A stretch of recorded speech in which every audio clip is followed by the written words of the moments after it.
MLA या विधायक, ये शब्द हम सब ने कई बार सुना है ना?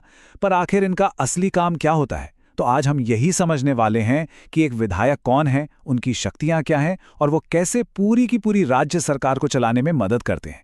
देखिए, एक जागरूक नागरिक होने के नाते ये जानना हम सबके लिए बहुत जरूरी है। चलिए एकदम बेसिक से शुरू करते हैं। एमएलए का फुल फॉर्म होता है मेंबर ऑफ लेजिस्लेटिव असेंबली, जिसे हिंदी में कहते हैं विधानसभा सदस्य।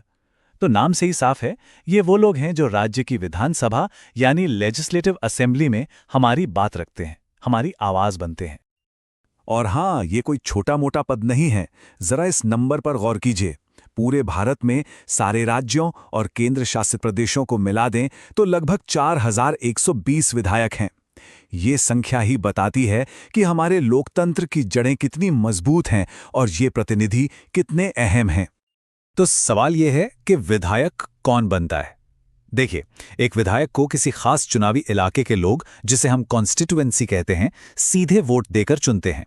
मतलब वो विधानसभा में अपने पूरे इलाके के लोगों की तरफ से बात करते हैं। अच्छा, तो ये चुने कैसे जाते हैं? प्रोसेस बहुत ही सीधा और सिंपल है। जैसा कि यहाँ दिख रहा है, सबसे पहले तो पूरे राज्य को अलग अलग विधानसभा क्षेत्रों में बांट दिया जाता है। फिर हर इलाके के लोग अपने पसंदीदा उम्मीदवार के लिए वोट डालते हैं और बस जिसे सबसे ज्यादा वोट मिलते हैं वही अगले 5 साल के लिए उस इलाके का एमएलए बन जाता है। बिल्कुल सीधा साधा लोकतंत्र। लेकिन एक विधायक को इतनी शक्ति और ये सारे काम मिलते कहां से हैं? ये सब मनमाना नहीं होता। इसके लिए एक पूरी रूल बुक बनी हुई है और वो रूल बुक है हमारा भारत का संविधान। यही तय करता है कि सब कुछ नियम और कायदे से हो। ये टेबल हमें दिखाती है कि संविधान ने हर छोटी बड़ी बात का ध्यान रखा है। जैसे आर्टिकल 173 साफ कहता है कि एमएलए बनने के लिए भारत का नागरिक होना और उम्र कम से कम 25 साल होनी जरूरी है। वहीं आर्टिकल 188 से 191 में शपथ लेने से लेकर किन वजहों से उन्हें पद से हटाया जा सकता है, सब कुछ लिखा है। यानी हर चीज के लिए पक्के नियम हैं। ठीक है, तो चुनाव हो गया, जीत भी गए।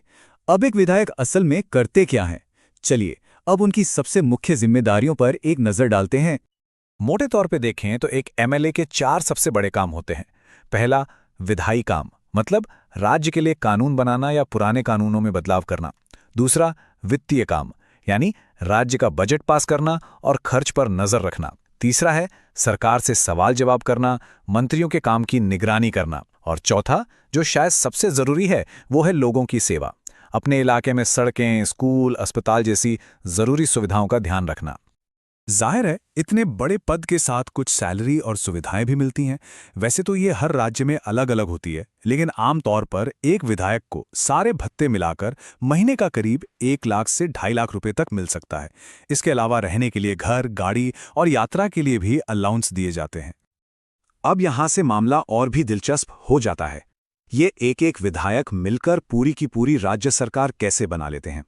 चलिए अब ये समझते हैं कि कैसे अलग अलग एमएलएस की जीत एक सरकार की शक्ल लेती है। तो सबसे बड़ा सवाल यही है, ये विधायक मिलकर सरकार कैसे बनाते हैं? इसका सारा जवाब बहुमत के खेल में छिपा है, मतलब मेजॉरिटी। इस चार्ट से बात बिल्कुल साफ हो जाएगी। बिहार का उदाहरण लेते हैं, जहां विधानसभा में कुल 243 सीटें हैं। अब यहां सरकार बनाने के लिए जादुई नंबर है 122, यानी आधे से एक ज्यादा। तो जिस भी पार्टी या गठबंधन के पास कम से कम 122 विधायक हो जाते हैं, वही सरकार बनाने का दावा पेश करती है। तो मतलब साफ है, जिस पार्टी या गठबंधन के पास विधायकों की मेजॉरिटी होती है, वही पार्टी अपने नेता को मुख्यमंत्री यानी चीफ मिनिस्टर के तौर पर चुनती है। इस तरह विधायक ही ये तय करते हैं कि राज्य को अगले 5 साल कौन चलाएगा।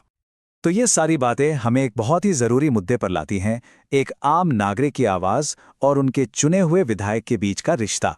सच कहूं तो यही रिश्ता हमारे लोकतंत्र की असली जान है। स्रोत सामग्री में एक बहुत ही दमदार लाइन है जो कहती है, विधायक हमारे लोकतंत्र की रीढ़ की हड्डी हैं। और ये बात 100% सच है।